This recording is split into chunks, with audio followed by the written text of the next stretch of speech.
자, 그런데 아까 이제 얘기하다가 매티스 중심의 지금 국방부 중심의 나라가 되어 있다. 미국이. 그다음에 틸러슨 외교부, 국무부 예산은 전체 국방 예산 한 15분의 1 정도다.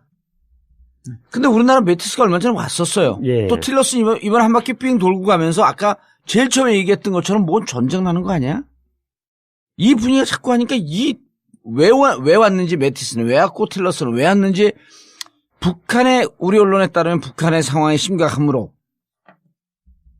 지금 한반도 주위의 정세를 파악하기 위해서 왔다. 우선은요, 결론부터 제가 말씀드려보면 트럼프가 예. 북한 문제에 대해서 관심이 너무 높아졌어요. 그래서 이제 이번에 틸러슨 미 국무장관도 자기들은 북한에 대한 관심이 많다고 그래요.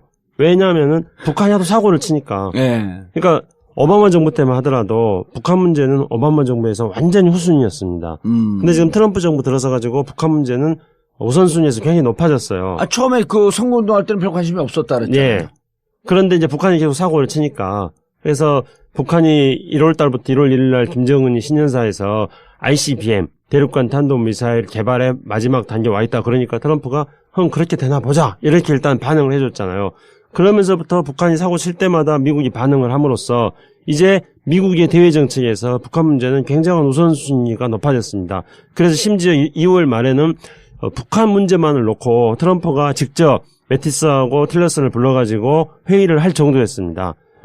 그렇다면 이제 매티스하고 틸러슨이 왜 한국이 왔는가, 아시아를 순방했는가 이유는 증명이 되는 거죠. 트럼프가 대통령 당선되고 나서부터 그 이후에 끊임없이 북한이 사고를 치고 트럼프 머릿속에 북한 문제가 우선순위로 자리 잡았습니다. 그렇기 때문에 트럼프가 1월 19일 날 취임하자마자 2월 초에 매티스 국방부 장관이 왔던 거죠. 그리고 우리는 그때 매티스가 왔을 때 마치 북한에 대한 압박이라든가 중국에 대한 압박 이런 것들을 하기 위해서 온 걸로 그렇게 생각을 했습니다. 그런데 정작 매티스 자신은 기자들과 인터뷰하는 과정에서 자기는 한반도 상황을 이해하기 위해서 왔다. 그러니까 일종의 경청 투어 듣기 위해서 왔다 이랬습니다. 그래서 매티스가 그러니까 토크 콘서트가 아니라 리슨 콘서트. 리스닝 투어라고 그래요. 리스닝 투어. 아, 그랬어요? 네, 리스닝 투어. 오. 네. 얼핏 듣는데 딱 맞았네. 예. 그러니까 제가 경청 투어 이렇게 나름대로 한국말 반, 영어 반 섞어가지고 하니까 또 금방 또 알아들으셨잖아요. 자기가 리스닝 투어라고 리스닝 투어라고 리스닝 했어요. 투어라고 했습니다. 제가 그 리스닝 투어를 그래서 한국말로 살짝 섞어서 경청 투어라고 한 거였어요.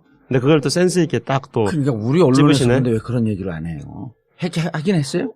우리 언론에서도 그런 이야기를 했습니다. 했는데 자기 해석을 그렇죠. 그러니까 매티스가 오는 것 자체 국방부 장관이 취임하자마자 일본하고 한국으로 온 거는 처음이었기 때문에 그래서 이제 이거는 국방부 장관의 성격 그 다음에 또 매티스가 뭐라고 했죠 별명이 매떡 미친 개 미친 개라 하세요. 매드독이 아니라 매떡.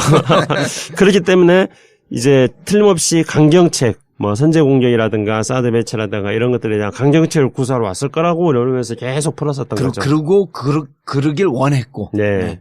사실은 그렇게 원했던 측면은 제가 좀 말씀을 드리고 싶은데요. 그때 매티스가 우리나라에만 왔어요? 중국 안 갔어요? 중국은 안 갔습니다. 중국을 안 가고 일본. 네. 한국을 먼저 오고 일본을 갔었죠.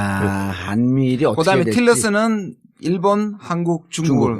매티스 얘기겠어요. 근데 이제 우리가 원했다고 그렇게 말씀하셨잖아요. 예. 근데 그것도 일단 짚으신 거잖아요. 근데 사실 그런 어떤 정황들이 굉장히 많이 있습니다. 어떤 거냐면은 이제 트럼프가 대통령 취임하고 나서 그 김관진 안보실장이라든가 또는 한민국 국방장관이라든가 이런 사람들이 미국 쪽 사람들하고 전화통화를 계속 했습니다.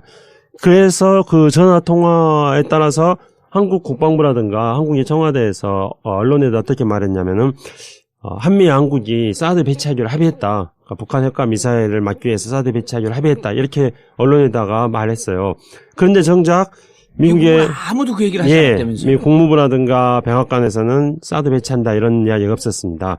오히려 이제 또 외신들 같은 경우에는 한국 국방부에 따르면은 한미 양국이 사드 배치하기로 했다 이렇게 하고 있습니다. 그렇기 때문에 한국이 주문했다는 우리 봉도사님의 촉에 따른 그런 딱 집어내는 말씀은 저는 개연성이 상당히 있는 그런 말씀이라고 생각합니다.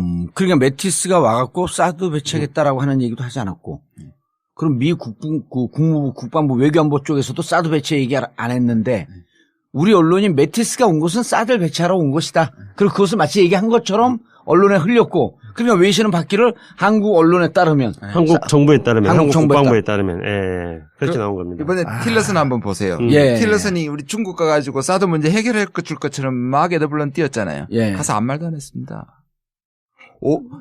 틸러슨이 중국 가가지고 우리 사드에 대한 보복 문제, 그 다음 중국하고 담판을 할 거라고 우리 언론이. 우리 언론은 얘기했죠. 그렇죠. 근데 한마디도 안 했습니다. 사드 문제, 그 문제, 보복 이런 문제. 뭐냐 하면 이번에는 일본하고 한국을 확실하게 길을 잡고 중국은 아직 간보는 스테이지입니다. 아, 틸러슨은. 틸러슨 이거 지금 중국에 대해서 확실한 정책을 정책이 안 나왔는데 예. 그러나 이제 물론 미국 의회에서 예. 뭐 이런 것들을 사드 문제라든지 또 뭐 이런 것들을 지금 중국의 보복 대한국 보복 같은 것들을 비난하는 성명은 있지만 전부 다 레토릭이란 얘기입니다. 아직까지 확실하게 얘기하는데 우리가 지금 계속 에더블런을 지금 던지는 거예요. 우리가 중국을 설득시킬 생각은 안 하고 완전히 그렇게 되는 거죠. 형, 옆에 중국 애들 좀 설득 좀 시켜줘. 자꾸 우리 때린대잖아, 제가. 그다음에 또 북한 제철주 때려줘. 때려줘. 그런 거죠. 징징거리는 거죠. 쟤들 무서워. 자꾸 운동해갖고 몸이 커졌어. 쟤들 좀 때려줘. 아이씨 때려달라니까. 그러고 동네 사람들한테는 우리 형이 곧 때려준다. 걱정하지 마세요. 네, 맞습니다. 그리고 틸러슨 우리나라 지금 많이 문제가 있었어요. 틸러슨이 일본에 가가지고는 뭐라고 불렀습니까? 가장 중요한 동맹국이다. 한국에 와서는 중요한 협력의 파트너다. 이렇게 얘기했거든요. 영어로 뭐라 그랬어요? 가장. most important ally라 그랬습니다. 한국에 와서는 important partner라 그랬습니다. 이거는 그런데 오바마가 원래 우리는 다 알죠. 일본이 사실상 미국이 훨씬 중요한 건 다 아는데 우리는 그 경쟁에 항상 이기고 싶어 했습니다. 그런데 그 기회가 언제 왔냐면 2010년에 오바마가 G20를 캐나다에서 할 때 뭐라고 그랬냐면 처음으로 린치핀이라는 말을 한국에 써줬어요. 이 린치핀이 뭐냐 하면 이 바퀴 사이에 끼는 이 고리핀입니다. 예. 그러니까 아주 중요한 커넥팅 포인트가 되는 거죠. 아하. 근데 그걸 이때까지는 늘 일본한테만 썼어요. 근데 우리는 2010년에 처음 한국을 써줬어요. 린치핀이라고. 그러니까 한국이 난리가 났습니다. 린치핀. 그러니까 일본도 난리가 났어요. 그럼 우리는 뭐냐 그러니까 일본은 코너스톤이다. 초석이다. 이렇게 얘기를 해줬거든요. 그러니까 한국에서 뭐라 그러는지 아세요? 린치핀이 더 중요하다. 왜냐하면 린치핀 아주 귀여워 죽겠어. 린치핀은 한 개인데 코너스톤은 4개다. 구석구석에 빌딩에 있는 게 실제로 있었던 일입니다. 예. 그래서 원래 이제 아니 차보다 바퀴보다는 빌딩이 더 컸잖아요. 근데 원래 한국을 코너스톤이라고 했어요. 그리고 일본을 린치핀이라고 했고 그러다가 2010년에 갑자기 한국을 또 린치핀이라고 해주니까 한국 사람들이 좋아가지고 어쩔 줄 몰라 했죠. 예. 그 뒤부터 이제 한국은 그러니까 그동안에 코너스톤이었다가 예. 근데 린치핀으로 승격 있다고 생각하는 거예요. 그래서 그동안에는 일본을 린치핀이라고 하고 한국을 코너스톤이라 하니까 예. 린치핀이 더 중요하다고 생각한 거죠. 한국 외교가에 있는 사람들이. 그런데 갑자기 일본한테 린치핀이라고 해줬던 그 단어를 한국한테 쓰니까 우리의 지위가 격상된 것처럼 착각을 한 거예요. 예, 사실 코너스톤이 더 중요했었던 거네. 오바마한테. 근데 미국 사람들이 이렇게 그거를 우선순위로 우열 놓고. 개념이 없는데. 예. 아, 근데 우리는 한 줄로 줄 세우기에 예. 성적이 인생의 모든 것처럼 교육받았던 그렇죠. 외무고시 출신들 얘들이 아니 뭐가 더 중요해? 형 꼭 좀 얘기해 줘. 근데 우리가 틸러슨은 좀 이번에 발언에 좀 주목해야 되는 건 뭐냐면 이 사람이 결국 CEO 출시니까 이게 과연 이거를 의도적으로 한국을 격화시켜서 그냥 파트너고 일본은 동맹이라 불렀느냐. 그럴 수도 있고요. 또 하나는 뭐냐면 속마음이 드러난 거죠. 사실상 외교적 용어는 그렇게 하면 안 되는 거거든요. 그런데 알 듯 모를 듯 해야 되고 전략적 모호성. 그리고 둘 다 중요하다고 얘기해줘야 되죠. 그래서 지금 미국에서 오히려 의회에서 한국이 린치핀이라고 얘기해주고 있어요 지금. 아니 근데 그러고 나서. 이번에는 이제 틸러슨이 언론을 별로 안 좋아해가지고 코너스톤이나 린치핀이나 중요한 파트너고 그렇죠. 뭐가 더 중요하고 덜 중요하고 이런 의미가 없는 거죠. 근데 실제로는 일본이 더 중요하죠. 일본이 더 중요한 거지 당연히. 그리고 일본은 어마어마한 국방 예산을 쓰고 있으니까. 근데 이제 이번에 틸러슨이 처음으로 그러니까 기자들을 한 명만 데리고 왔어요. 원래 틸러스는 기자들을 논란이 많았죠. 안 좋아하기 때문에요. 보수 쪽. 트럼프하고 똑같네. 네, 자기가 이렇게 말을 해요. 나는 언론 상대하기 힘들다. 그래서 이제 한 명만 데리고 왔는데 그 기자하고 인터뷰를 한번 했습니다. 그래서 그 인터뷰에서 또 한국을 아마 린치핀이라 하고 일본을 코너스톤이라 했어요 또. 예. 그러니까 틸러슨이 이번에 한국에 와서. 아니 그 인터뷰에서 인터뷰 나중에. 비행기 나중에 했을 거예요. 그런데 그러니까 그걸 우열의 개념을 안 쓰고 있다는 거죠. 그다음에 이제 거기에서 틸러슨이 뭐라 그랬냐면은 또 아까 이제 김주영 교수 말씀하신 것처럼 그거를 한 문장으로 한 거예요. 이어진 문장으로 해서 일본은 굉장히 중요한 동맹이고 한국은 중요한 파트너다 이렇게 했어요. 근데 틸러슨이 그것을 쓴 거는 틸러슨은 어떻게 말했냐면 그냥 한 문장이니까 그렇게 한 거다 이렇게 또 말했거든요. 그렇죠. 문장이 영어의 가장 큰 특징이 앞에 쓴 표현을 도반복하지 않거든. 그런데 이제 한국은 그런 틸러슨이 어떤 단어를 쓰느냐 이런 걸 가지고 한국에서는 미국에 의해서 한국이 어떤 평가를 받는지를 중요히 생각하는 척도로 삼는다는 거죠. 그런 게 한국 사람들, 한국의 외교가라든가 이런데 자리 잡고 있는 매우 잘못된 관행이다 그렇게 생각합니다. 이런 거네요. 시인이 그냥 시상에 떠올라갖고 딱 한마디 쓰면 평론가들이 그걸 갖고 온갖 해석을 다 해야 되잖아요. 그럼 미국이 뭐라고 얘기해주면 그게 우리를 중요하게 여긴다라고 외교가에서 호들갑을 떨고 있는 정도에 불과하다. 그렇죠. 그러니까 그런 어떤 사람들의 어떤 미국 사람들이 자기네들의 문법에 따라 가지고 자기네들의 용어 이런 것들을 사용하는 걸 가지고 그걸 가지고 막 우리가 어떻게 평가받는가에 따라서 기분이 막 달라지고 그러니까 아까 말씀드렸던 그 all options on the table도 미국 사람들은 그거를 쓰는 거거든요. 좋잖아요. 모든 옵션들이 다 테이블에 올려놨다. 나는 모든 걸 다 하겠다. 모든 수단을 사용하겠다. 이러는데 그렇죠. 네. 그런 의미를 그대로 안 받아들이고 또 군사적으로 북한을 공격하겠다는 식으로만 받아들이는 거라든가. 올 옵션 하면 군사적 행동에 있으니까 아까 얘기했던 선제 공격, 예방 공격이 다 있으니까. 그러면 우리는 그걸 갖고 해석을 하면서 이제 군사적 공격이 임박해 있다. 그러니까 이제 이런 식으로 모든 것을 미국에서 한국이 어떻게 평가를 받느냐고 한다거나 또는 미국의 대북 강경 정책으로만 모든 상황을 해석하는 거라든가 이런 것들 때문에 바로 한국의 외교에 지평이 넓어지고 있지 않다고 생각합니다. 정작 이번에 틸러슨이 와가지고 굉장히 중요한 외교 행보를 한 겁니다. 틸러슨은. 그러니까 그걸 좀 정리해 주세요. 일본 가서 뭘 했고 한국에서 뭐 했고 중국에서 뭐 했는지. 경청 외교를 리스닝 투어를 했다는 거 아니에요? 그건 이제 마티스가 2월 달에 왔어요. 마티스가 경청 외교를 했고. 틸러슨은 이제 일본하고 한국이 와가지고는 립 서비스를 엄청나게 해줬어요. 중국 가서는 모호한 정책을 취했고. 그러니까 그동안에 트럼프가 일본하고 한국을 불안하게 만든 점이 있었지 않습니까? 그래서 이제 그런 것들을 달래주기 위해서. 동맹 챙기기. 트럼프는 동맹을 버리지 않을 것이다. 이번 틸러슨의 방일 방한의 목적은 동맹을 버리지 않을 것이다. 그래서 안심시켜주고 비봉주 다독거려주고 안심시켜주고 그리고 중국이 한국에 대해서 이렇게 사드 때문에 보복하는 것에 대해서 잘못됐다고 좀 격앙된 목소리를 내면서 한국이 등을 두들겨 준 것이죠. 근데 정작 중국 가가지고 뭘 했느냐. 이게 그러니까 일본 가서 뭘 했어요? 일본 가가지고도 미일 동맹의 중요성들. 일본은 가장 중요한 동맹국가다. 이런 식의 립 서비스를 많이 해줬던 거였죠. 그러니까 동맹 챙기기를 한 겁니다. 동맹 챙기기. 한국에 와갖고는. 한국에 와서도 마찬가지로 사드 배치해야 되고 사드 배치 때문에 보복하는 중국이 나쁜 애들이고 북한 핵과 미사일 위험하다 이런 이야기를 한 거죠. 한국에 와서 그 얘기를 했어요? 그러니까 이제 미국은 선제 공격이나 예방 공격의 가능성에 대해서는 아까 말한 것처럼 그 선을 넘을 경우에 나는 전제를 붙였었죠. 아까 전제를 처음에 시작했을 때 말씀드린 것처럼 전제를 붙여서 만약 쟤들이 선을 넘을 경우에 그리고 모든 옵션이 다 소진되고 효과가 없을 때. 그것을 한국에서 한 겁니다. 이렇게 all options on the table을 한국에 와서 그렇게 말했고. 일본에서는 그거 안 했어요? 이번에 한국에 와서 그렇게 말했습니다.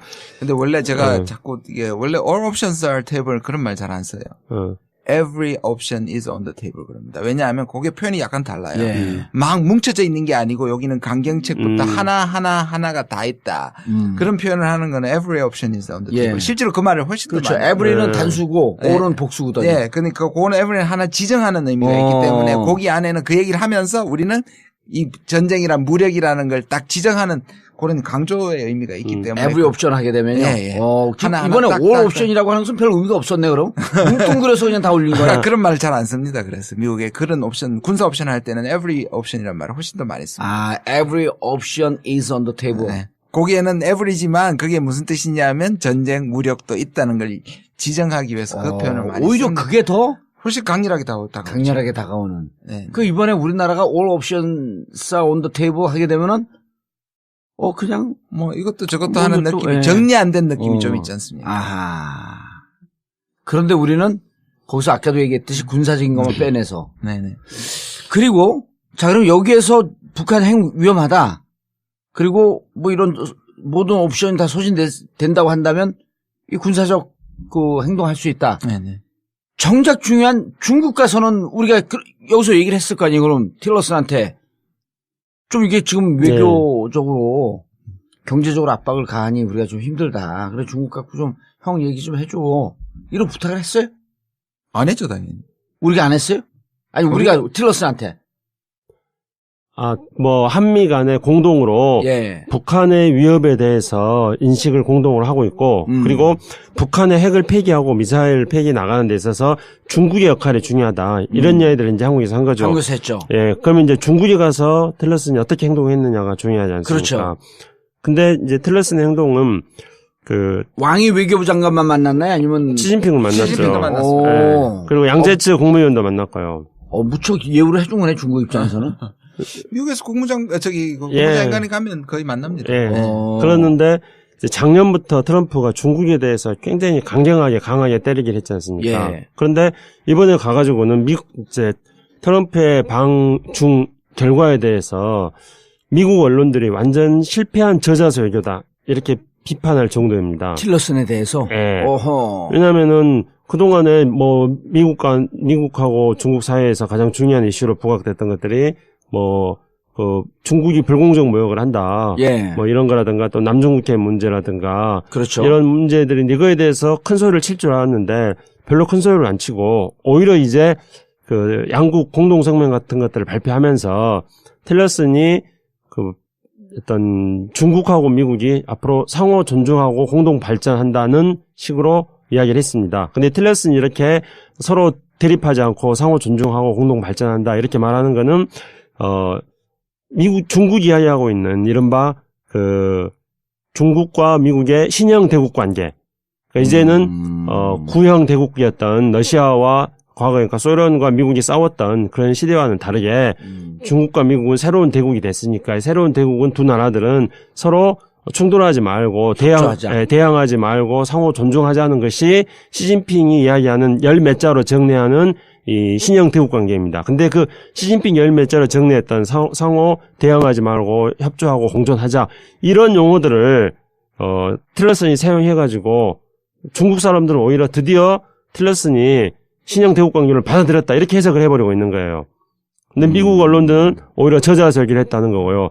사드 문제 같은 경우도 한국에 있을 때는 사드에 대한 보복, 중국의 경제 보복에 대해서 굉장히 우리 등을 두드려주면서 공감을 했는데 그건 이제 중국 가가지고 뭔가 강력하게 우리 입장을 대변해서 항의할 줄 알았습니다. 근데 공식적인 자리에서 전혀 사드 이야기 안 나왔어요. 물론 이제 왜 안 나왔느냐 그러니까 나중에 어떤 왕이하고 직접 회담을 할 때는 공개되지 않는 자리에서는 사드 이야기를 했다 이렇게 합니다.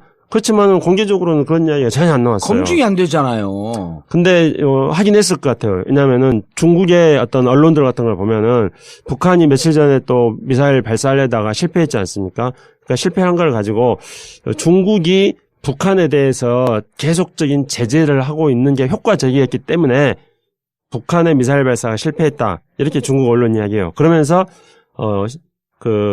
틸러슨이 중국에 와가지고 사드에 대해서도 뭐 여러 가지 어떤 그 필요성에 대해서 이야기를 했는데 사드의 그 필요성에 대해서는 이미 우리는 중국에 대해서 중국은 북한에 대해서 제재를 하고 있기 때문에 그래서 북한의 미사일이 실패를 한 거니까 한국에 사드 배치할 필요 없다 이런 식으로 말을 합니다. 그 말은 사드에 대해서는 틸러슨이 중국에 가서 했다는 것들을 간접적으로 방증하는 거라고 생각합니다. 물론 사드에 대해서 경제 보복을 중국이 한국이 하는 것이 틀렸다. 그렇게 한 말을 했는지 안 했는지는 그건 아직 간접적으로도 확인이 안 되고 있습니다.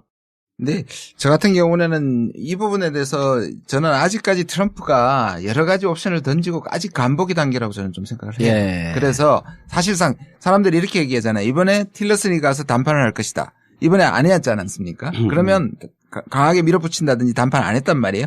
그럼 4월 달에 예정되어 있는 미중 정상회담은 또 어떻게 될 것이냐. 미국에서 하는 거죠, 그거는. 그렇죠. 예. 이게 지금 이번에 그걸 위한 회담이었다는 성격이 굉장히 강하거든요. 그러면 이번에 그렇게 따지지 않으면 그럼 4월 달은 어떻게 될 것이냐. 제가 보기에는 그때도 여전히 안 따진다. 간보거나 또는 안 따지거나. 근데요. 지금 방금 말씀하신 것처럼 그게 이제 13년입니까? 네, 저기 오바마하고 란초 빌리지에서 했던 거. 란초 네. 미라지에서 뭐 넥타이 풀고 굉장히 분위기 좋게 신형 대국 관계를 던졌거든요. 그 핵심이 뭐냐면 누구하고 시진핑하고 오바마하고요. 아하, 2013 캘리포니아에서 년. 산책도 하고 왜 노타이 차림으로 분위기 굉장히 좋았습니다. 예. 그때가 시진핑이 그 1대1로 발표하면서 뭔가 중국의 이 대국 굴기를 막 선언할 때였거든요. 그러니까 가서 뭐라고 했냐면은 미국이 중국의 핵심 이익을 건드리지 않으면 중국은 미국을 도전하지 않겠다는 말로 딱 정리를 합니다. 그래서 분위기 좋았으니까 중국은 돌아오면서 이제 드디어 미중 관계는 협력의 관계로 간다 했는데 그게 미국 내부에서 엄청난 논란을 일으켰습니다.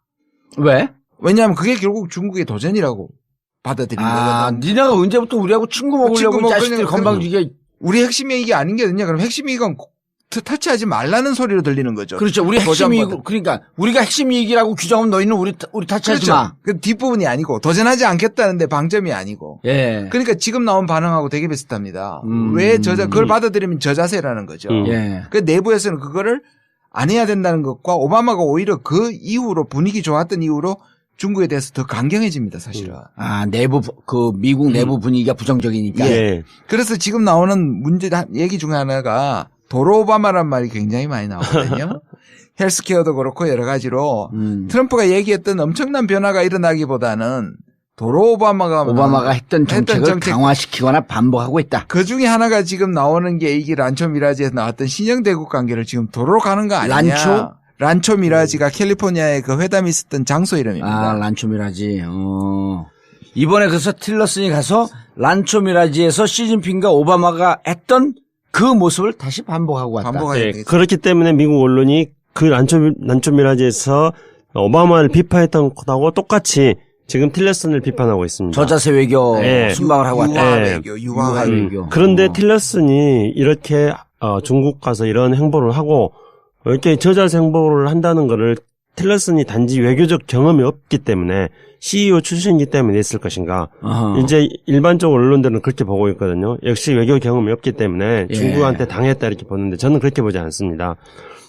지금 현재 4월 초에 예정되어 있는 미중 정상회담이 어떤 배경에서 이게 되고 있는가. 그리고 이번에 틸러슨의 방중도 그걸 준비하고 온 건데 그게 왜 되는가 하면요. 그 이면에는 그 트럼프의 사위 쿠시너가 있습니다. 사실상 그 이방카의 딸, 트럼프가 제일 총애하는 이방카는 지금 백악관에 다 출입도 자유롭게 하고 백악관의 최순실. 네, 백악관에 사무실도 있고 지금 그래서 뭐 백악관의 최순실이라는 소리 안 들으려고 이제 무슨 이상한 뭐 자문역 하나 줬죠 자리. 자리 하나 줬다고 그러던데요. 근데 그 이방카의 남편이 쿠시너인데 쿠시너가 이제 선임 고문 뭐 그렇게 해가지고 아주 똑똑한 친구라면서요, 근데. 그게 뭐 사업도 많이 하고 중국하고도 가깝습니다. 친중파입니다. 유일하게 그 강의 안에 친중파입니다. 그래서 백악관 내부에서 그 백악관의 수석 전략가라고 있는 스티븐 베넌 같은 경우 완전히 강력한 반중파거든요. 그런데 쿠시너가 친중파예요.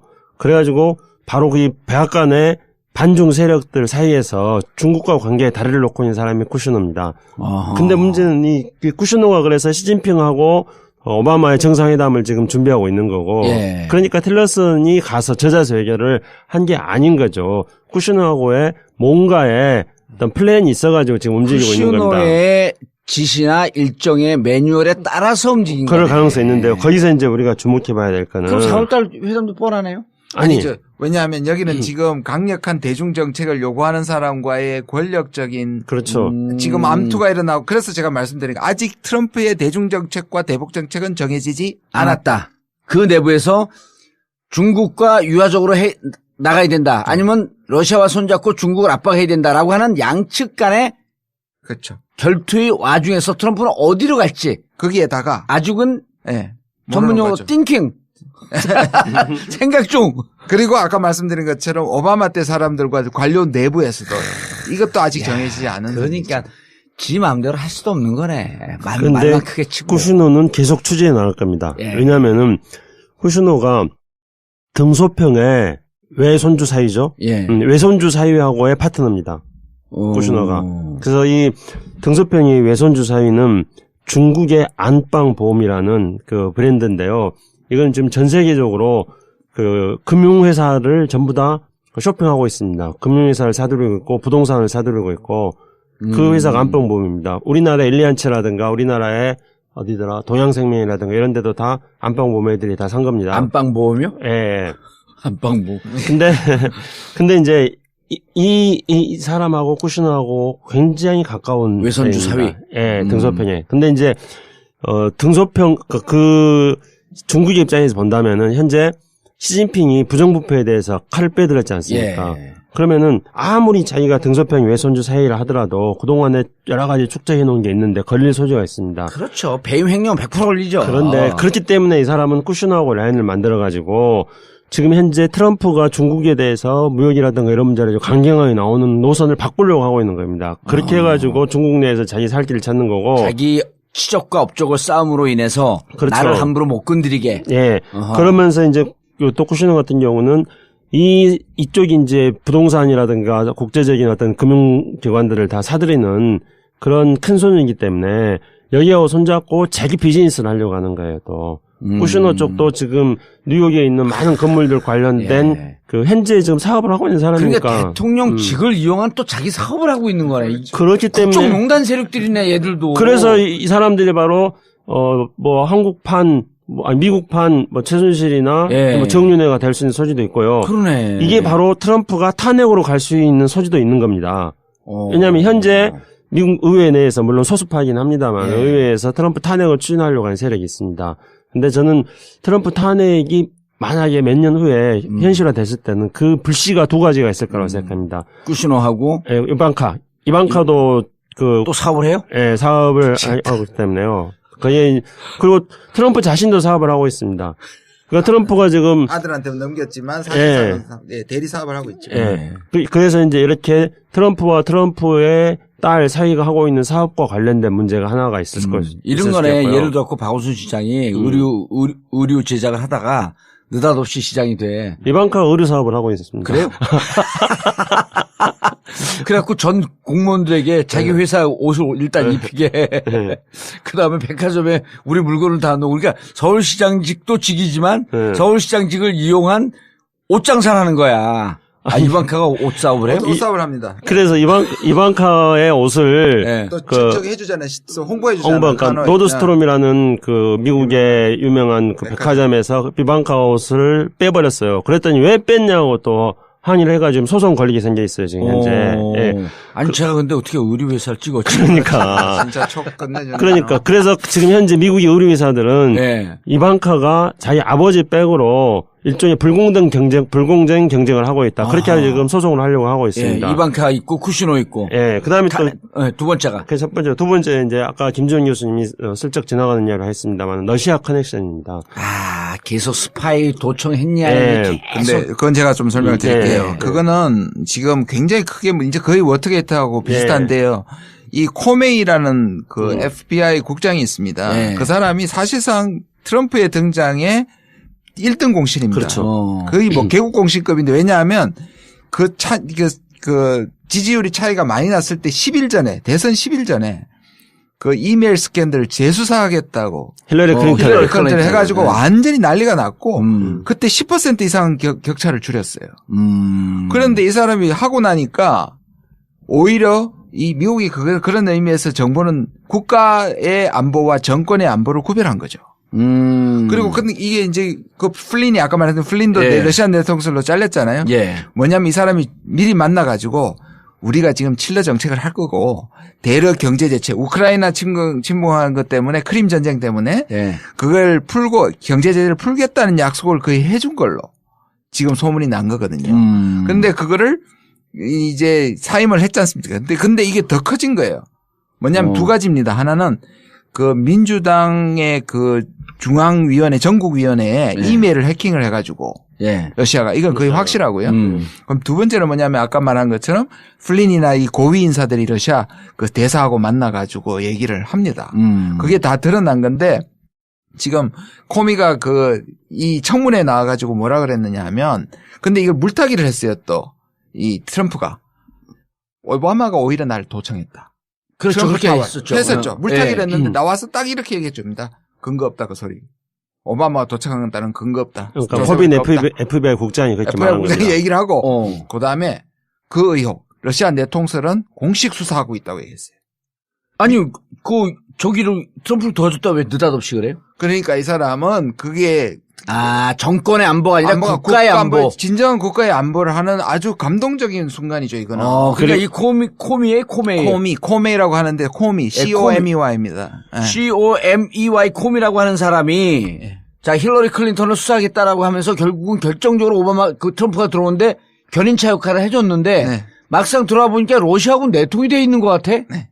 그럼 이건 아닌 우리나라가 거죠. 이건 아니지. 아닌 거죠. 진정한 의미에서의 정보국장이죠.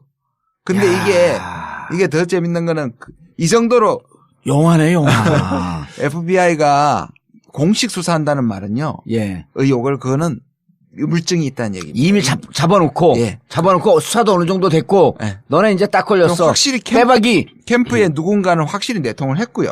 문제는 이게 러시아하고 내통을 했고. 예. 그런데 이게 트럼프까지 가느냐가 관건입니다. 트럼프가 알고 있었다면 이거는 탄핵 사건이 될 수 있는 거죠. 그래서 사람들이 이게 워터게이트하고 유사하다는 거고 워터게이트가 사실 사임하기까지 2년 2년 6개월인가 걸렸잖아요. 2년하고 몇 개월이 걸렸는데요. 그게 계속 뭐냐면 처음에 그 도청보다 왜냐하면 도청을 안 했다라고 하고 거짓말 부인을 한 거예요. 계속 거짓말을 하고 뭐냐면 CIA를 동원해가지고 FBI를 그때 못하게 지금 압력을 넣었거든요. 지금도 측근들이 FBI한테 압력을 준 걸 이번에 코미가 압력에도 불구하고 청문회장에서 그렇게 얘기를 해버린 거죠. 코미가 일종의 이석수 감찰관이에요. 맞네요. 그러면 이석수 감찰관이 수사하겠다고 하니까 CIA가 누구냐 우병우야. 하고 있네, 막 하지 마. 그리고 이석수를 잘라버린 거야. 그렇죠. 그런데 이석수가 무슨 얘기야? 나는 시민단체 운동하고 난 안 잘려. 나 자르지 말고 난 끝까지 수사하겠어. 라고 버티고 있는 거지. 그래서 청문회장에 누가 나왔냐면 NSA라는 것이 나와 있어요. 예. National Security Agency라고 해가지고 우리나라는 사실 CIA하고 FBI만 알려졌지만 진짜 이 능력은요 탐지능 정보 능력은 NSA가 가장 강합니다. 여기에서 같이 나와서 청문회장에 나왔다는 것은 뭘 의미하느냐? 증거 있다. 증거 있다. 이야. 그렇기 때문에 이 점이 그러니까 그 트럼프와 이방카와 쿠슈너의 비즈니스 문제, 그 다음에 트럼프 정부와 러시아와의 어떤 커넥션 문제, 선거운동 와중에서 커넥션을 갖고 내통을 하면서 트럼프의 선거운동을 도왔을. 이 두 가지 때문에 이제 대관입니다, 이게 이제 탄핵의 불씨가 된다는 거죠. 그래서 제가 불뚝 이런 생각이 들었어요. 일본도 지금 아베가 그 오사카의 초등학교 토지 14%로 저가로 매입하는 그런 문제에 아베가 개입한 것 때문에 지금 일본에서 난리가 났거든요. 근데 진짜 우리나라 대단하다. 이제 탄핵의 세계화네. 제 말씀. 그래서요. 탄핵이 세계화예요. 한국이 선구자인데요. 그런데 왜냐면 60여 개 국가에서 우리나라 탄핵 자료 보내달라 그러는데요. 세계사적인 이게 사료니까. 그럼요. 자랑할 만한 얘기예요. 그래서 이제 제가 지금 곰곰이 생각해봤어요. 오늘 여기서 하려고 생각했던 결정적인 이야기 뭐냐면요. 아베하고 그 다음에 트럼프하고 봉도사님이 거래를 하십시오. 원래 지난번에 우리가 트럼프 이야기할 때도 내가 특사로 하려고 그랬지. 그렇지. 그러니까 트럼프 같은 기질을 가지고 있는 사람을 가장 잘 다룰 수 있는 사람이 봉도사님이 하지 않습니까? 그러면 트럼프는 또 거래 잘한다 그러니까 거래를 해가지고요. 탄핵을 막을 방법을 알려주죠. 그렇죠. 그리고 남북관계 투명. 대신에 그 대신 일단 사드 가져가고. 북미수교. 그렇지. 북미수교. 내가 너한테 평화협정 체결. 내가 너한테 탄핵 나는 한국에서 탄핵을 하는데 내가 결정적 역할을 했던 사람인데 그래서 내가 잘한다. 대신에 나는 탄핵 막는 방법도 안다. 그걸 내가 가르쳐 줄 테니까 북미수교하고 평화협정 해라. 이렇게 해서 딜을 하는 겁니다. 딱 오면서 그러고 트럼프하고 빠이빠이 하면서 공항에서 약 10분 정도 코미를 딱 만나는 거야. 탄핵을 시킬 수 있는 방법.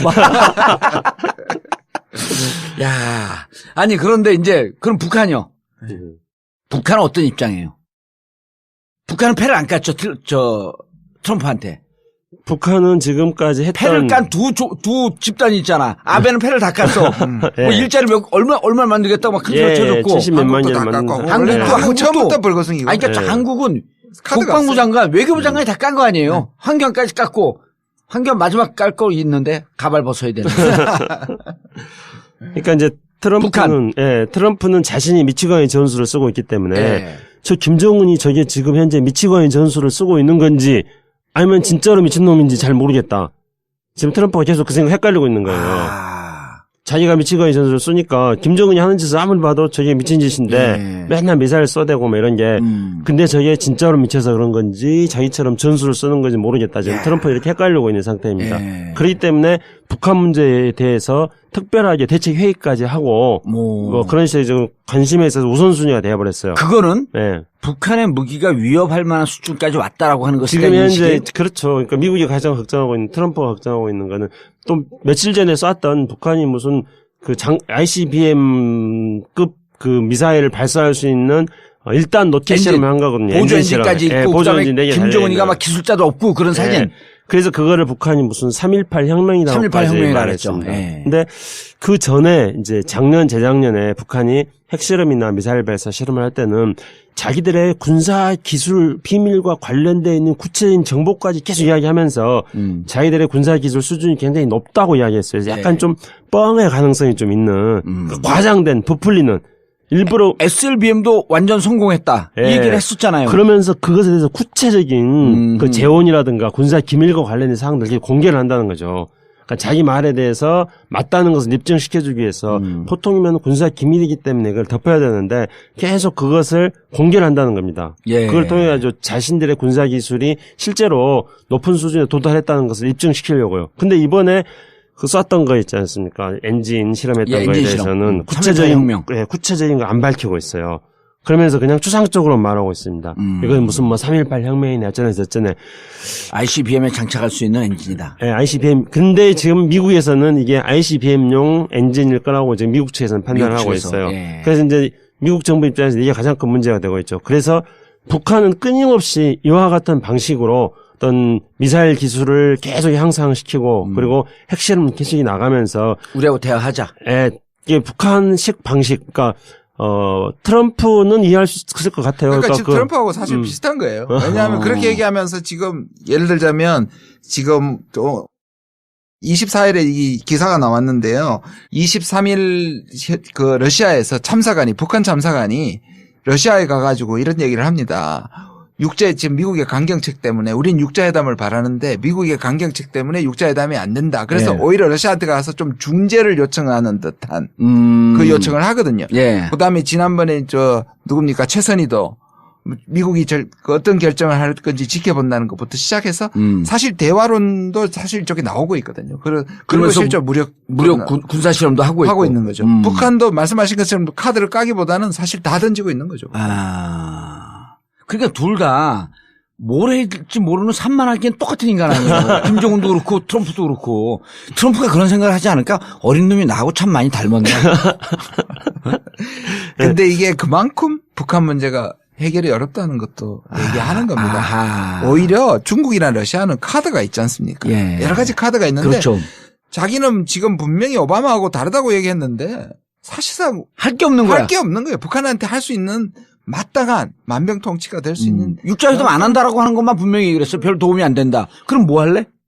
그렇다고 없는 거예요. 그러니까 아까 every option is on the table도 옵션이지. 쓸 수 없는 옵션. 선제 공격할 거야. 선제 공격 안 하고 전문가들 그다음 예방 공격 안 하고 군사적 옵션 있고 대화 옵션 있고 이 중에 뭘 쓰지? 못 고르고 있는 거 아니에요? 그래서 이제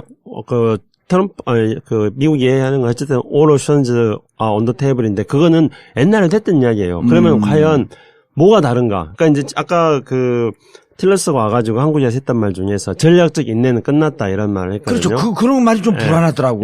근데 전략적 인내는 끝났다는 말은 오히려 저는 다른 방식으로 긍정적으로 해석할 수 있는 해석할 수 있는 소지도 있는 겁니다. 왜냐하면 전략적 인내라는 게 그냥 중국을 포위하고 북한에 대해서는 아무것도 안 하겠다 이런 거거든요.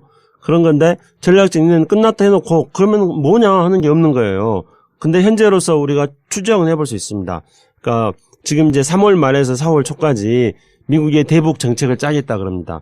근데 아까 김준일 교수님께서 말씀하셨던 것처럼 지금 미국의 그 관리들은 트럼프 행정부가 임명한 관리들이 별로 없는 거예요. 밑에 중재니까 다 오바마 맨들이고 미국 국무부 동아시아 태평양 차관보도 없는 거고 국방부 동아시아 태평양 차관보도 없는 거고 그런데 이번에 그런 것 때문에 대한반도 정책, 대북한 정책을 3월 말 4월 초에 새로 짜겠다 하는데 결국은 탑다운 방식이 되는 거죠. 그러니까 전통적으로 미국의 한반도 정책은 미국 대통령의 주요한 우선순위였지 않았습니다. 그런데 지금 실무자들도 없고 그러니까 그런데 북한이 자꾸 사고치니까 뭔가 시진핑하고 만났을 때 북한 문제를 가지고 거래를 해야 되는데 그래서 급해진 거예요. 그래서 이제 바텀업 방식으로 해가지고 실무진에서 탑다운이 바텀업 방식이에요. 지금 이제 전통적으로는 바텀업 방식으로 해왔는데 네. 실무자들이 임명이 안 된 상태에서 탑다운 방식 위에서 결정해서 내리꽂는 지금 그래서 현재 트럼프에게 북한 문제가 또 관심 우선순위가 되었기 때문에 탑다운 방식으로 가가지고 3월 말 4월 초쯤에 적어도 미중 정상회담이 하는 그 즈음에는 트럼프 행정부가 우리가 지금 뭔 줄 모른다 그랬는데 뭔가가 좀 잡힐 것 같아요. 근데 뭔가 잡혔다는 게 대충 짐작을 할 수 있습니다. 예, 짐작해보세요. 첫째, 북한에 대해서 더 강력한 군사적 수단을 사용하겠다. 그렇게 하는 거예요. 근데 할 게 없잖아요. 그러니까 말을 그렇게 한다는 거죠. 말로 세게 하고 그리고 한미 군사훈련 세게 하는 거예요. 예. 그렇게 하고 그 다음에 이제 전략 핵무기 배치 이거는. 예, 그런 것도 왔다 갔다 하겠다. 그리고 대신에 또 외교적으로 북한에 대해서 온갖 제재라든가 압박을 하겠다. 예. 세컨더리 그것도 중국에 대해서 그렇게 하겠다. 예. 그리고 또 경제적으로도 북한이 원하면 또 경제적인 다른 수단도 준비하겠다. 경제적 거래도 할 수 있다. 뭐 이런 식으로. 그러니까 모든 것들을 더 세게 하겠다. 그러니까 군사적으로도 세게 하고 외교적으로도 세게 하고 경제적으로 거래하겠다라고 하면 또 풀겠다는 거 아니에요? 그러니까요. 그게 바로 올 옵션즈입니다. 그러니까 이런 식으로 그러니까 이제 아무것도 잡히는 게 없네. 네. 뭐에서 독까지 다 쓰겠다는 거예요. 그리고 또 뭐가 있냐면요. 예. 좀 성가신 거예요. 저는 트럼프가 여전히 옛날보다 관심이 많은데 북한이 이거를 딱히 내가 해결할 것 같지도 않고 이 사람 촉이 있지 않습니까? 북한 문제는 쉽게 해결 안 되니까 이거는 좋은 투자처가 아닌 거예요. 근데 사람들은 전부 다 중요하다 그러지 쟤는 사고치지. 또 오바마는 두 번이나 만나가 네가 진짜 해결해야 될 거는 또 오바마가 그 훈수까지 뒀거든요. 그 훈수 뒀고 하는 게 기분 나쁘잖아요. 그러니까 저는 여전히 아직 이 사람은 정해진 게 없다. 진짜 내가 지난번에 얘기했듯이 트럼프 특사로 딱 가갖고 Hey, 미스터 트럼프, let's make money in North Korea. 그렇지. 북한 가서 돈 벌자. 그러니까 이 사람은 뭘 하냐면 누군가 좀 대강 해결해서 갖다 주면 좋겠는 거예요. 내가 갖다 주면 되지. 그러니까 돈 벌자. 그 틸러스는 트럼프 행정부에서 트럼프하고 굉장히 가까운 사람이기 때문에요. 비즈니스맨이잖아요. 본인이 비즈니스맨이고 그래서 북한 문제는 비즈니스로 손익계산서가 딱 나와야 되는 사람입니다. 근데 이번에 한국에 와가지고 기자회견 하면서 트럼프가 말했던 거는 그동안에 미국이 북한한테 트럼프가 아니고 틸러슨이 와가지고 미국이 북한한테 13억 5천만 불을 투자를 했다. 13억 5천만 불. 1조 5천억. 1조 5천억. 예, 그렇게 투자를 했는데 결과가 뭐냐. 그러니까 투자를 했는데 그 다음에 돌아오는 게 없다는 거죠. 그럼 걔들한테 아이디어 딱 주면 되네. 돈 벌자 이제. 그러니까요. 13억 5천만 불 일단 회수하고 원금 회수하고 그다음에 돈 벌 수 있는 길이 있다. 미스터 트럼프 let's make money. 예. 그렇게 하죠. 그 비즈니스 계산서를 던져줘야 돼요. 트럼프는 그러면 머리가 확 돌아가지. 이게 초기 비즈니스 할 때 실마리만 줘도 빠바박 머리 돌아가는 사람들이 있거든. 딱 트럼프가 그래갖고 머리가 휘잖아요. 그래서 실제로 트럼프 입장에서 본다면은 제가 이제 트럼프 그 말했던 걸 계산해 보니까 95년도부터 지금까지 미국이 북한에 대해서 뭐 퍼준 거 미국 애들 했네. 그러니까 우리나라 보수 세력들 성적 흔든 사람들 북한한테 김대중 노무현 정부 퍼졌다고 그러지 말고 미국한테 가서 퍼졌다고 해야 되는데. 미국이 종북이네. 그러니까 그게 한국이 되든 중국이 되든 해결해서 반가공 좀 될 만한 거 갖다 주면 하겠는데 지가 처음부터 하려니까 짜증이 나는 거예요. 야, 80%나 90% 정도 중간재 생산하고 난 다음에 나사 몇 개만 끼우면 될 수 있게끔 좀 입에 떠먹여 줘라. 나 귀찮아 죽겠다. 그런데다 지금 러시아 내통선 걸려있죠. 자기 하고 싶은 대로 안 되죠. 그 다음에 헬스케어도 지금 위험하거든요. 그렇죠. 바꾸겠다. 하나도 되는 게 없으니까 지금 짜증이 나는 거죠. 그렇기 때문에 하야 선언하지 않을까? 아니 러시아 네트 통솔로 인해서 앞으로 점점 더 궁지에 몰리는 상황을 우리가 위험한 인물이네. 우리는 이런 상황을 한반도 평화를 위한 유리한 조건으로 만들어내야죠. 예. 실제로 그렇기 때문에 아까 말씀하신 너 북한 문제 해결하면 예. 인기 급상승해. 더 위기에서 벗어날 수 있다. 핵미사일 예. 시험 못하게 할게. 예. 왜? 그렇죠. 돈만 그럼 우린 돈 벌어 엄마. 그렇죠. 자식이 나이가 듣는 왜 이렇게 머리가 안 돌아가냐 이 자식. 바로 그런 방안하고 근데 그게 이제 트럼프가 계속 중국한테 북한 문제는 좀 중국이 해결해 줬으면 좋겠다 이렇게 계속 얘기하고 있거든요. 근데 중국이 이번에 이제 시진핑이 트럼프한테 제가 또 예측을 합니다. 어떻게 하냐면 투쌍 전략을 고수할 것입니다. 투쌍 전략은 예. 두 가지 쌍. 그러니까 쌍쌍 전략이죠. 쌍쌍 전략. 첫 번째 쌍은 뭐냐? 그러니까 쌍괴 병진 노선이라 그럽니다. 그러니까 중국 사람들 이렇게 말해요. 쌍괴 병진 노선은 뭐 우리말로 치면 투트랙 이런 거 우리말로 하죠. 영어로 투트랙. 근데 이게 뭐냐면 우리가 비핵화와 평화협정을 동시에 진행해라. 이게 이제 이미 2015년 12월에 그 위안부 협상할 때 그 위안부 협상 2015년 12월이거든. 위안부 협상할 때 우리 모르게 그 왕이 포뮬러라고 하는 겁니다. 북한과 미국이 접촉을 하면서 그런 이야기가 중국이 동시 트랙으로 던진 그렇죠. 거 아니에요. 그렇죠. 핵미사일 먼저 포기한 다음 평화협정을 하지 말고 핵미사일 포기와 평화협정을 동시 진행하자. 네. 그래서 바로 그게 왕의 포뮬러에 그게 왕의 포뮬러. 그래서 그 쌍쌍 전략의 첫 번째 쌍은 바로 쌍괴 병행 전략. 쌍괴 병행 전략. 그래서 핵 비핵화와 평화협정을 동시에 가자는 거고. 두 번째 쌍은 뭐냐면은 쌍 중단. 그러니까 두 가지를 동시에 중단해라는 거예요. 그럼 뭐냐면은 사드도 중단? 아니요. 북한은 사드 이야기는 안 해요. 북한은 핵미사일 실험 중단. 실험 중단. 그렇죠. 핵미사일 개발 및 실험 중단. 그리고 미국은 한미합동 군사훈련 중단.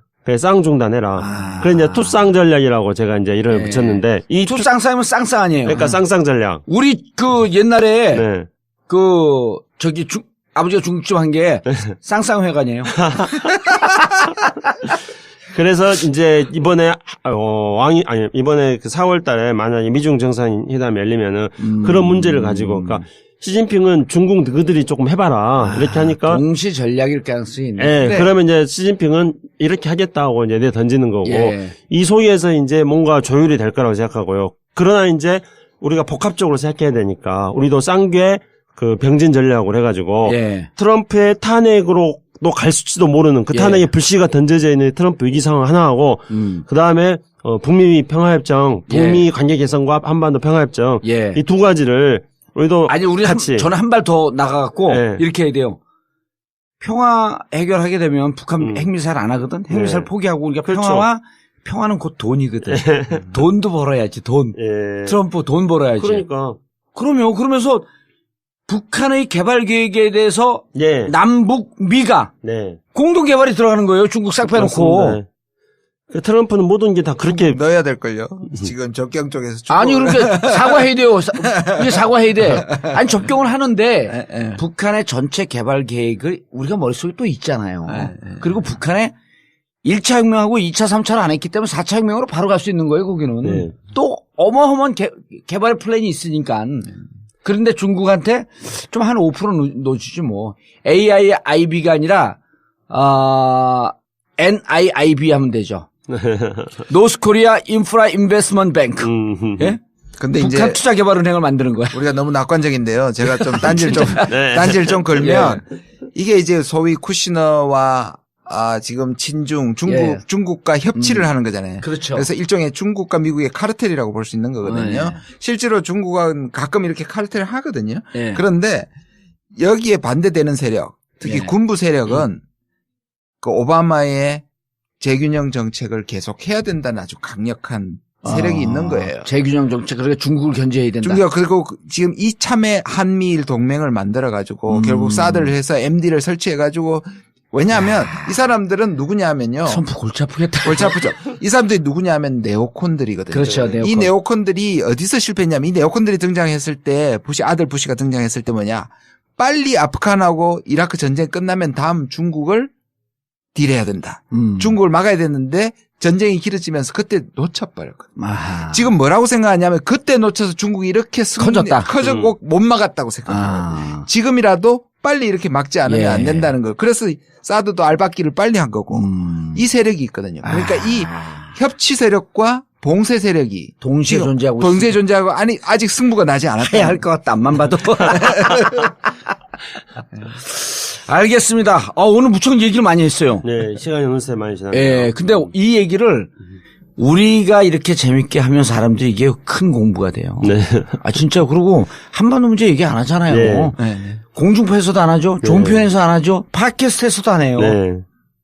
단 하나의 정통 정치 팟캐스트 정봉재 정국고 마치겠습니다. 감사합니다. 감사합니다. 그러나 이제 물론 미국 의회에서 예. 뭐 이런 것들을 사드 문제라든지 또 뭐 이런 것들을 지금 중국의 보복 대한국 보복 같은 것들을 비난하는 성명은 있지만 전부 다 레토릭이라는 얘기입니다. 아직까지 확실하게 얘기하는데 우리가 지금 계속 에더블론을 지금 던지는 거예요. 우리가 중국을 설득시킬 생각은 안 하고 완전히 그렇게 되는 거죠. 형, 옆에 중국 애들 좀 설득 좀 시켜줘. 자꾸 우리 때린대잖아, 제가. 그다음에 또 북한 제철주 때려줘. 때려줘. 그런 거죠. 징징거리는 거죠. 쟤들 무서워. 자꾸 운동해갖고 몸이 커졌어.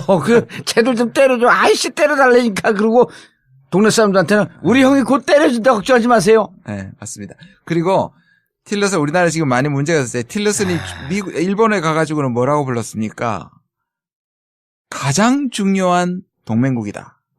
한국에 와서는 중요한 협력의 파트너다. 이렇게 얘기했거든요. 영어로 뭐라 그랬어요? 가장 most important ally라 그랬습니다. 한국에 와서는 important partner라 그랬습니다. 이거는 그런데 오바마가 원래 우리는 다 알죠. 일본이 사실상 미국이 훨씬 중요한 건 다 아는데 우리는 그 경쟁에 항상 이기고 싶어 했습니다.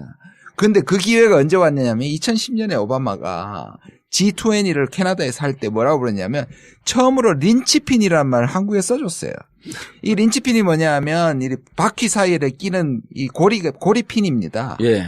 그러니까 아주 중요한 커넥팅 포인트가 되는 거죠. 아하. 근데 그걸 이때까지는 늘 일본한테만 썼어요. 근데 우리는 2010년에 처음 한국을 써줬어요. 린치핀이라고. 그러니까 한국이 난리가 났습니다. 린치핀. 그러니까 일본도 난리가 났어요. 그럼 우리는 뭐냐 그러니까 일본은 코너스톤이다. 초석이다. 이렇게 얘기를 해줬거든요. 그러니까 한국에서 뭐라 그러는지 아세요? 린치핀이 더 중요하다. 왜냐하면 린치핀 아주 귀여워 죽겠어. 린치핀은 한 개인데 코너스톤은 4개다. 구석구석에 빌딩에 있는 게 실제로 있었던 일입니다. 예. 그래서 원래 이제 차보다 바퀴보다는 빌딩이 더 컸잖아요. 근데 원래 한국을 코너스톤이라고 했어요. 그리고 일본을 린치핀이라고 했고 그러다가 2010년에 갑자기 한국을 또 린치핀이라고 해주니까 한국 사람들이 좋아가지고 어쩔 줄 몰라 했죠. 예. 그 뒤부터 이제 한국은 그러니까 그동안에 코너스톤이었다가 예. 근데 린치핀으로 승격 있다고 생각하는 거예요. 그래서 그동안에는 일본을 린치핀이라고 하고 한국을 코너스톤이라 하니까 예. 린치핀이 더 중요하다고 생각한 거죠. 한국 애교가 있는 사람들이. 그런데 갑자기 일본한테 린치핀이라고 해줬던 그 단어를 한국한테 쓰니까 우리의 지위가 격상된 것처럼 착각을 한 거예요. 예, 사실 코너스톤이 더 중요했었던 거네. 오바마한테는. 근데 미국 사람들이 이렇게 그거를 우선순위로 우열 놓고. 개념이 없는데. 예. 근데 우리는 한 줄로 줄 세우기에 예. 성적이 인생의 모든 것처럼 교육받았던 그렇죠. 외무고시 출신들 얘들이 아니 뭐가 더 중요해? 형 꼭 좀 얘기해줘. 근데 우리가 틸러슨은 좀 이번에 발언에 좀 주목해야 되는 건 뭐냐면 이 사람이 결국 CEO 출시니까 이게 과연 이거를 의도적으로 한국을 격화시켜서 그냥 파트너고 일본은 동맹이라 불렀느냐. 그럴 수도 있고요. 또 하나는 뭐냐면 속마음이 드러난 거죠. 사실상 외교적 용어는 그렇게 하면 안 되는 거거든요. 그런데 알 듯 모를 듯 해야 되고 전략적 모호성. 그리고 둘 다 중요하다고 얘기해줘야 되죠. 그래서 지금 미국에서 오히려 의회에서 한국이 린치핀이라고 얘기해주고 있어요. 지금. 아니 근데 나서. 이번에는 이제 틸러슨이 언론을 별로 안 좋아해가지고 코너스톤이나 린치핀이나 중요한 파트너고 그렇죠. 뭐가 더 중요하고 덜 중요하고 이런 의미가 없는 거죠. 근데 실제로는 일본이 더 중요하죠. 일본이 더 중요한 거지 당연히. 그리고 일본은 어마어마한 국방 예산을 쓰고 있으니까. 네네. 근데 이제 이번에 틸러슨이 처음으로 그러니까 기자들을 한 명만 데리고 왔어요. 원래 틸러슨은 기자들을 논란이 많았죠. 안 좋아하기 때문에요. 보수 쪽. 트럼프하고 똑같네. 자기가 이렇게 말을 해요. 나는 언론 상대하기 힘들다. 그래서 이제 한 명만 데리고 왔는데 그 기자하고 인터뷰를 한번 했습니다. 그래서 그 인터뷰에서 또 한국을 아마 린치핀이라 하고 일본을 코너스톤이라 했어요 또. 예. 그러니까 틸러슨이 이번에 한국에 와서. 예, 아니 그 인터뷰에서 인터뷰 나중에. 비행기 나중에 했을 거예요. 그런데 그러니까 그걸 우열의 개념을 안 쓰고 있다는 거죠. 그다음에 이제 거기에서 틸러슨이 뭐라 그랬냐면은 또 아까 이제 김주영 교수 말씀하셨처럼 그거를 한 문장으로 한 거예요. 이어진 문장으로 해서 일본은 굉장히 중요한 동맹이고 한국은 중요한 파트너다 이렇게 했어요. 근데 틸러슨이 그것을 쓴 거는 틸러슨은 어떻게 말했냐면 그냥 한 문장이니까 그렇게 한 거다 이렇게 또 말했거든요. 그렇죠. 문장의 영어의 가장 큰 특징이 예. 앞에 쓴 표현을 동반복하지 않거든. 그런데 이제 한국은 그런 틸러슨이 어떤 단어를 쓰느냐 이런 걸 가지고 한국에서는 미국에 의해서 한국이 어떤 평가를 받는지를 중요히 생각하는 척도로 삼는다는 거죠. 그런 게 한국 사람들, 한국의 외교가라든가 이런데 자리 잡고 있는 매우 잘못된 관행이다 그렇게 생각합니다. 이런 거네요. 시인이 그냥 시상에 떠올라고 딱 한마디 쓰면 평론가들이 그걸 갖고 온갖 해석을 다 해야 되잖아요. 그 미국이 뭐라고 얘기해주면 그게 우리를 중요하게 여긴다라고 외교가에서 호들갑을 떨고 있는 정도에 불과하다.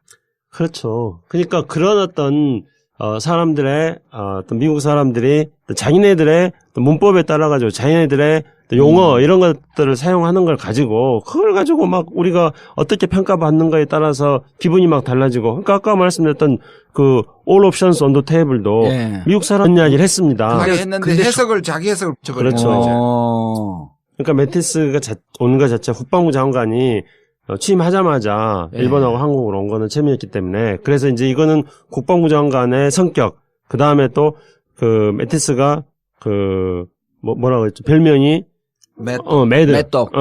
미친 개 예. 미친 영어로 개라 하세요. 매드독이 아니라 매떡. 매떡 그렇기 때문에 이제 틀림없이 강경책 뭐 선제 공격이라든가 사드 배치라든가 이런 것들에 대한 강경책을 구사로 왔을 거라고 언론에서 계속 풀었었던 거죠. 그러고 그러길 원했고. 네. 사실은 그렇게 원했던 측면은 제가 좀 말씀을 드리고 싶은데요. 그때 매티스가 우리나라에만 왔어요? 중국 안 갔어요? 중국은 안 중국을 갔습니다. 안 가고 일본. 네. 한국을 먼저 오고 일본을 갔었죠. 한미일이 어떻게 그다음에 될지. 틸러스는 일본, 한국, 중국을 중국. 예. 매티스 얘기 계속. 근데 이제 우리가 원했다고 그렇게 말씀하셨잖아요. 예. 근데 그것도 일단 짚으신 거잖아요. 근데 사실 그런 어떤 정황들이 굉장히 많이 있습니다. 어떤 거냐면은 이제 트럼프가 대통령 취임하고 나서 뭐 그 김관진 안보실장이라든가 또는 뭐 한민국 국방장관이라든가 이런 사람들이 미국 쪽 사람들하고 전화 통화를 계속했습니다. 그래서 그 전화 통화에 따라서 한국 국방부라든가 한국의 청와대에서 언론에도 어떻게 말했냐면은 한미 양국이 사드 배치하기로 합의했다. 그러니까 북한 핵과 미사일을 막기 위해서 사드 배치하기로 합의했다. 이렇게 언론에다가 말했어요. 그런데 정작 미국의 아무도 그 얘기를 하지 예, 않았다면서요. 미국 국무부라든가 백악관에서는 사드 배치한다 이런 이야기가 없었습니다. 오히려 이제 또 외신들 같은 경우에는 한국 국방부에 따르면은 한미 양국이 사드 배치하기로 했다 이렇게 하고 있습니다. 그렇기 때문에 한국이 주문했다는 우리 봉도사님의 촉에 따른 그런 딱 집어내는 말씀은 저는 개연성이 상당히 있는 그런 말씀이라고 생각합니다. 그러니까 매티스가 와갖고 사드 배치하겠다라고 하는 얘기도 하지 않았고. 그럼 미 국무부, 국방부, 외교안보 쪽에서도 사드 배치 얘기 안 했는데 우리 언론이 매티스가 온 것은 사드를 배치하러 온 것이다. 그리고 그것을 마치 얘기한 것처럼 언론에 흘렸고 그러니까 외신은 받기를 한국 언론에 따르면 한국 정부에 따르면 한국 정부에 국방부에 따르면 예, 그렇게 나온 겁니다. 이번에 틸러슨 한번 보세요. 예. 틸러슨이 우리 중국 가가지고 사드 문제 해결해 줄 것처럼 막 에드블런 띄었잖아요. 예. 가서 아무 말도 안 했습니다. 틸러슨이 중국 가가지고 우리 사드에 대한 보복 문제, 그다음 중국하고 담판을 할 거라고 우리 언론이 얘기했죠. 그렇죠. 근데 한마디도 안 했습니다. 사드 문제, 그 문제, 보복 이런 문제. 뭐냐 하면 이번에는 일본하고 한국을 확실하게 길을 잡고 중국은 아직 간 보는 스테이지입니다. 틸러슨은 이거 지금 중국에 대해서 확실한 정책을 안 나왔는데 예. 사람들은 그거를 쓰는 거거든요. 좋잖아요. 모든 옵션들이 다 테이블에 올려놨다. 나는 모든 걸 다 하겠다. 모든 수단을 사용하겠다. 이런 건데 그렇죠. 예. 그런 의미를 그대로 안 받아들이고 또 군사적으로 북한을 공격하기로 했다는 식으로만 받아들이는 거라든가. 올 옵션하면 군사적 행동이 있으니까 아까 얘기했던 선제 공격, 예방 공격이 다 있으니까 그러면 우리는 그걸 갖고 해석을 하면서 이제 군사적 공격이 임박해 있다. 그러니까 이제 이런 식으로 모든 것을 미국에 의해서 한국이 어떻게 평가를 받느냐고 생각한다거나 또는 어떤 미국의 대북 강경 정책으로만 모든 상황을 해석하는 거라든가 이런 것들 때문에 바로 한국의 외교의 지평이 넓어지고 있지 않다고 생각합니다. 정작 이번에 틸러슨이 와가지고 굉장히 중요한 외교 행보를 한 겁니다. 틸러슨은. 그러니까 그걸 좀 정리해 주세요. 일본에서 뭘 했고 한국에서 뭐 했고 중국에서 뭐 했는지. 예. 경청 외교를 리스닝 투어를 했다는 거 아니에요? 그건 이제 마티스가 2월 달에 와서 마티스가 경청 외교를 했고 틸러슨은 이제 일본하고 한국이 와가지고는 립 서비스를 엄청나게 해줬어요. 중국 가서는 모호한 정책을 취했고. 예. 그러니까 그동안에 트럼프가 일본하고 한국을 불안하게 만든 점이 있었지 않습니까? 그래서 이제 그런 것들을 달래주기 위해서. 동맹 챙기기. 트럼프는 동맹을 버리지 않을 것이다. 아, 이번 틸러슨의 방일 방한의 목적은 동맹을 버리지 않을 것이다. 예. 그래서 안심시켜주고. 비봉주. 다독거려주고 안심시켜주고 그리고 중국이 한국에 대해서 이렇게 사드 때문에 보복하는 것에 대해서 잘못됐다고 좀 격앙된 목소리를 내면서 한국이 등을 두들겨 준 것이죠. 예. 근데 정작 중국 가가지고 뭘 했느냐. 이게 그러니까 일본 가서 뭘 했어요? 일본 가가지고도 미일 동맹의 중요성들. 일본은 가장 중요한 동맹 국가다. 예. 이런 식의 립 서비스를 많이 해줬던 거였죠. 그러니까 동맹 챙기기를 한 동맹 겁니다. 챙기기. 한국에 와갖고는. 한국에 와서도 마찬가지로 사드 배치해야 되고 사드 배치 때문에 보복하는 중국이 나쁜 애들이고 북한 핵과 미사일 위험하다 이런 이야기들을 한 거죠. 아, 한국에 와서 그 얘기를 했어요? 네. 그러니까 이제 미국은 선제 공격이나 예방 공격의 가능성에 대해서는 그 아까 말한 것처럼 그 선을 넘을 경우에 나는 전제를 붙였었죠. 아까 전제를 처음에 시작했을 때 말씀드린 것처럼 전제를 붙여서 만약 쟤들이 선을 넘을 경우에 그리고 모든 옵션이 다 소진되고 효과가 없을 때. 네네. 그것을 한국에서 한 겁니다. 이렇게 all options on the table을 한국에 와서 그렇게 말했고. 아, 일본에서는 그거 안 했어요? 예, 이번에 한국에 와서 그렇게 말했습니다. 근데 원래 제가 자꾸 이게 원래 all options are table 그런 말 잘 안 써요. Every option is on the table 그럽니다. 왜냐하면 그게 표현이 약간 달라요. 막 뭉쳐져 있는 게 아니고 여기는 강경책부터 하나가 다 있다. 그런 표현을 하는 거는 every option is on the table. 실제로 그 말을 훨씬 더 그렇죠. 많이. every는 단수고 all은 복수거든요. 예, 그러니까 그거는 every는 하나 지정하는 의미가 있기 때문에 거기 안에는 그 얘기를 하면서 우리는 이 전쟁이란 무력이라는 걸 딱 지정.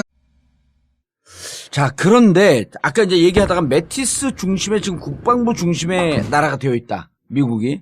그 다음에 틸러슨 외교부, 국무부 예산은 전체 국방 예산 한 15분의 1 정도다. 근데 우리나라 매티스가 얼마 전에 왔었어요. 예. 또 틸러슨 이번 한 바퀴 삥 돌고 가면서 아까 제일 처음에 얘기했던 것처럼 뭔 전쟁 나는 거 아니야? 이 분위기가 자꾸 하니까 왜 왔는지 매티스는 왜 왔고 틸러슨은 왜 왔는지 북한의 우리 언론에 따르면 북한의 상황이 심각하므로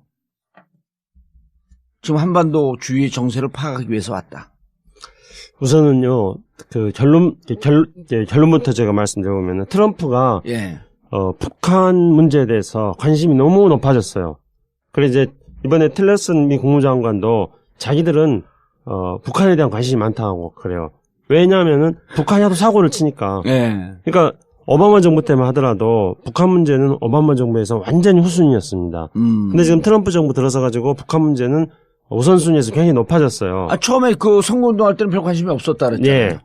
그런데 이제 북한이 계속 사고를 치니까 그래서 북한이 1월 달부터 1월 1일 날 김정은이 신년사에서 ICBM 대륙간 탄도미사일 개발의 마지막 단계에 와 있다 그러니까 트럼프가 그렇게 되나 보자 이렇게 일단 반응을 해줬잖아요.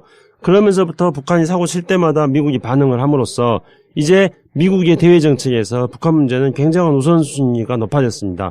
그래서 심지어 2월 말에는 북한 문제만을 놓고 트럼프가 직접 매티스하고 틸러슨을 불러가지고 회의를 할 정도였습니다. 그렇다면 이제 매티스하고 틸러슨이 왜 한국이 왔는가, 아시아를 순방했는가 이유는 증명이 되는 거죠. 트럼프가 대통령 당선되고 나서부터 그 이후에 끊임없이 북한이 사고를 치고 트럼프 머릿속에 북한 문제가 우선순위로 자리 잡았습니다. 그렇기 때문에 트럼프가 1월 19일 날 취임하자마자 2월 초에 매티스 국방부 장관이 왔던 거죠. 그리고 우리는 그때 매티스가 왔을 때 마치 북한에 대한 압박이라든가 중국에 대한 압박 이런 것들을 하기 위해서 온 걸로 그렇게 생각을 했습니다. 그런데 정작 매티스 자신은 기자들과 인터뷰하는 과정에서 자기는 한반도 상황을 이해하기 위해서 왔다. 그러니까 일종의 경청 투어 듣기 위해서 왔다 이랬습니다. 그래서 매티스가 그러니까 토크 콘서트가 아니라 리슨 콘서트. 리스닝 투어라고 그래요. 리스닝 투어. 아, 그랬어요? 네, 리스닝 투어. 얼핏 듣는데 그 딱 맞았네. 예, 그러니까 제가 경청 투어 이렇게 나름대로 한국말 반, 영어 반 예. 섞어가지고 하니까 또 금방 또 알아들으셨잖아요. 자기가 리스닝 예, 투어라고 리스닝 투어라고 리스닝 했어요. 투어를 예. 했습니다. 제가 그 리스닝 투어를 그래서 한국말을 살짝 섞어서 경청투어라고 한 거였어요. 근데 그걸 또 센스 있게 딱 또 그러니까 우리 언론에서 찍으시네. 근데 왜 그런 얘기를 안 해요? 하긴 했어요? 우리 언론에서도